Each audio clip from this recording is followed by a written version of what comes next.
Hello everybody, welcome back to more Corrosion, Cold Winter Waiting.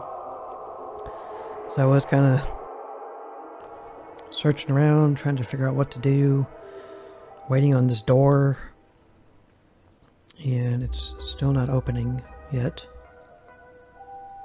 I think we probably have to trigger something else.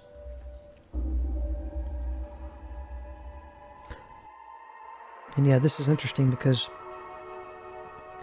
whatever this stuff is up here, this Blue Monday release something, I can't read it.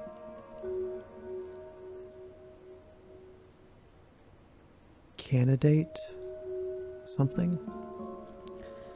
But this says here, delivery system immunization room. We had this, we breathed this stuff in because we went in that room and had it fill with all that vape, you know? So, whatever this is, this Blue Monday stuff, we've ingested it.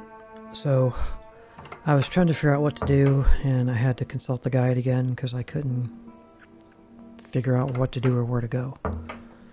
And you're supposed to go back to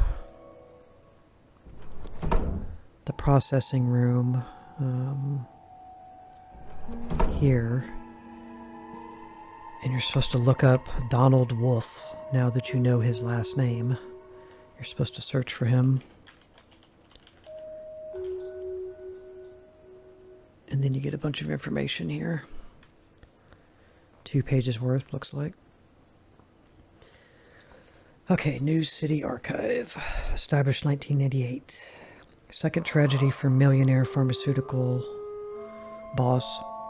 14th of March 2008. Tragedy struck again yesterday for ex-pharmaceuticals boss Donald Wolf when his wife Joyce Wolf, 45, was found dead at their family home.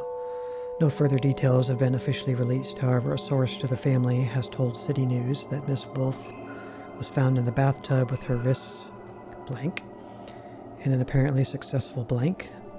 The death of Mr. Wolf's wife comes just 2 months after the blank of their only daughter, Melissa Wolf, 19, who was found blank in her own room at the 5 Acres Tranquility Ranch, where she had been receiving treatment for depression. Miss Wolf was well known in the community for the many hours she dedicated to the local charitable causes and events. However, she had not been seen in public since the tragic loss of her daughter, and Mr. Wolf has made no secret of the effect their daughter's passing had on his wife's state of mind, describing in several interviews how she had been unable to cope and had succumbed to depression herself. Today, community leader Emily Bishop, who had worked with Miss Wolf on many charitable causes, paid tribute to her friend and colleague, calling her an absolutely selfless, loving, and caring woman with a heart of gold, always the first to get involved in new cases. She left no stone unturned when helping those less fortunate than herself. The world has lost an angel.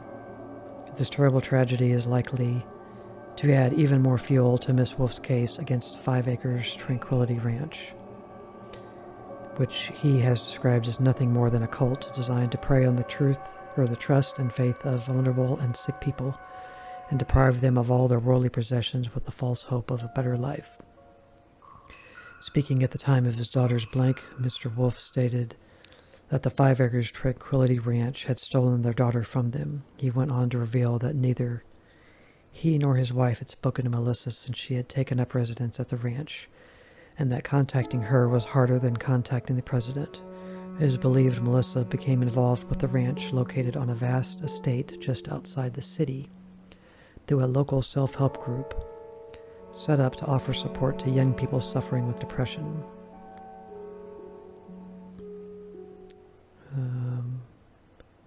How do I go? There it is. And other mental health issues. Mr. Wolf has been quoted as saying that he believes this self-help group to be simply a front for a shadowy organization that preys on vulnerable people of means in order to fleece them of every penny, so its leaders can live like fat cats up there at their luxury compound. a claim he contends is supported by the mysterious disappearance of over $25,000 from his daughter's bank account, money that was supposed to support her as she studied. Following Melissa's death, and at the behest of Mr. Wolf, an immediate inquiry was opened into the 5 acres Tranquility Ranch and the self-help group, however, without any actual evidence of wrongdoing, and with Melissa's death officially recorded as a blank by the coroner, no other action was taken by the authorities, a conclusion that only served to spur Mr. Wolf on. Speaking at a press conference after the inquiry, Mr. Wolf told reporters, "These people stole our daughter from us. They preyed on her vulnerabilities. They offered her hope. They abused the faith she put in them. We tried to seek help, but nobody took us serious. Nobody listened to us. Instead, they preferred to listen to the propaganda put out by these organizations, preferred to accept their word as gospel. But the truth is, they don't want to think about it. They don't want to think beyond what they were being told. They didn't want to think for themselves. They didn't want to question. Maybe they didn't want to upset the status quo or rock the boat. Who knows why people follow blindly without question. But that cost our daughter her life, and that is unacceptable. I will not forget this. Somehow, some way, I will make my point heard. Somebody will pay for this."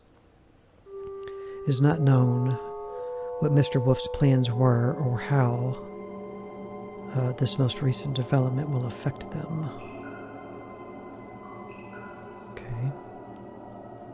Oh, these are clickable. Wonder if I missed any information on any other documents. Probably too late now.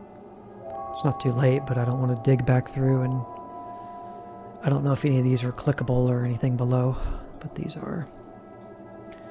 Ex-pharmaceutical in missing drugs now. Row. Okay. Ex-Pharmaceuticals today issued a press release confirming the theft of 12 crates of a new, highly potent drug from one of their Dockland warehouses. According to the press release, the drug, codenamed Blue Monday, is an experimental hallucinogen. Great.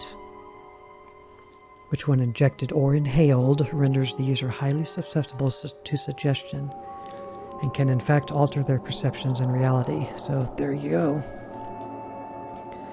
We're probably hallucinating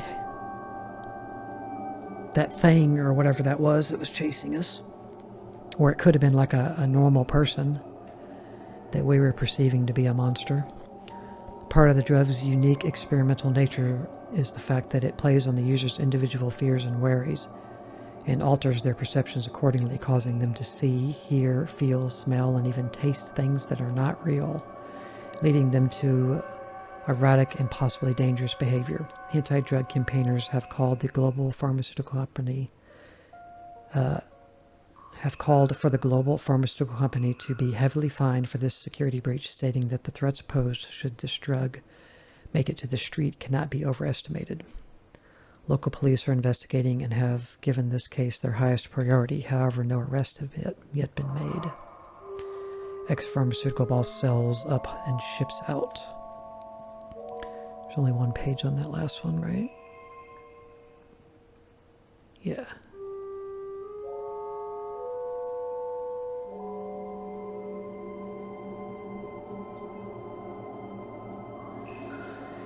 Okay, it was announced, sorry, just tapped the mic. It was announced today that Donald Wolf has stepped down as CEO of Ex-Pharmaceuticals and sold all his shares in the global corporation, thereby severing all ties with the company he has run for more than 20 years. Hold on just one second. Okay, there was a next page. I wanted to make sure that wasn't clickable. Just says one of one, but I was curious. Mr. Wolf founded Ex-Pharmaceuticals in 1986 with friend and business partner Jeremiah Aldrich, with 2 highly skilled PhD graduates at the helm. They were immediately successful, securing several government contracts by 1991. In 1997, the 2 chemists took the company public, making themselves instant millionaires in the process. In the years that followed, Ex-Pharmaceuticals grew into the largest commercial drug manufacturer in North America, supplying pharmaceuticals to 90% of the continent's hospitals and pharmacies. In 2003, the company was credited with making major leaps forward in the treatment of several life-threatening diseases, and by 2005 had begun to develop new ways to treat mental illness. However, earlier this year, tragedy struck founding partner and then CEO Donald Wolf with the blank of both his wife and daughter due to depression. Mr. Wolf continued in the face of adversity, but today has experienced his wish to leave the rat race behind and devote some much-needed time to himself and to mourning what he has lost. Mr. Wolf wishes the company all the very best for the future and hopes it can continue to make the great strides forward with which it is famous, especially in the field of mental illness, an area which is now very close to his heart. Okay.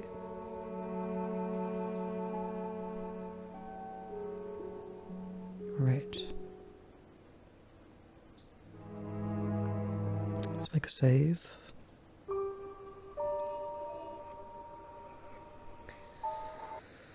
Okay. And I mean, we're just looking at the guide here. It says, of particular interest to me, the person who wrote the guide, is the nature of the drug Blue Monday, which you as the player had ingested in the immunization room. If this happened to you, it must have happened to the sheriff. Could this have affected his personal account of what he discovered in this facility? Could it have affected what you think you saw? It says, leave the computer, return to the room directly off Donald's living room. The door to the escape room is now unlocked. Go through it and up the ladder. Okay, so once you come in here and read those notes, then you're allowed to basically leave the game. Now I'm trying to figure out how to even get there. Okay, it was through here. Here.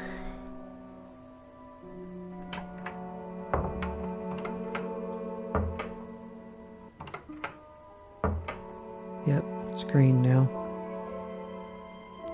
So yeah, this is the Blue Monday stuff, and it was a hallucination drug. Highly infectious.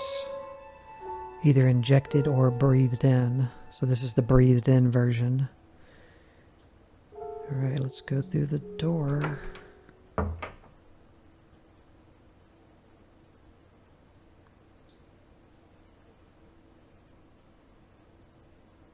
At the end.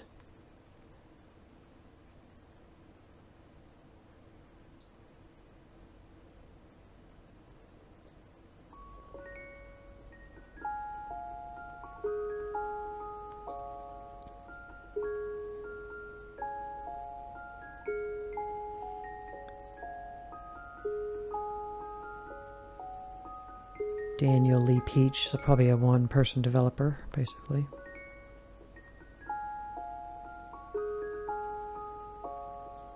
It's made in the Wintermute game engine.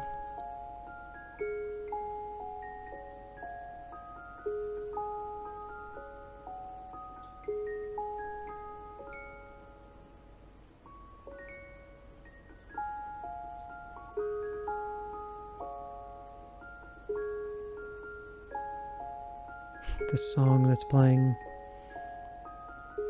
I don't even know the real name for it, but this might be copyrighted.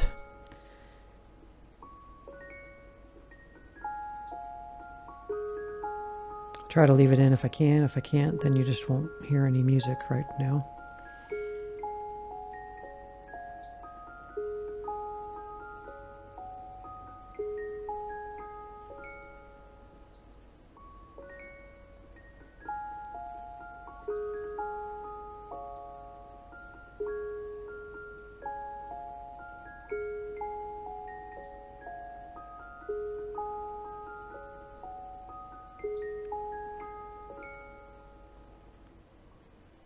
That was Corrosion, Cold Winter Waiting. Not really the greatest point-and-click adventure I've ever played. I didn't mind the graphics or the point-and-click nature.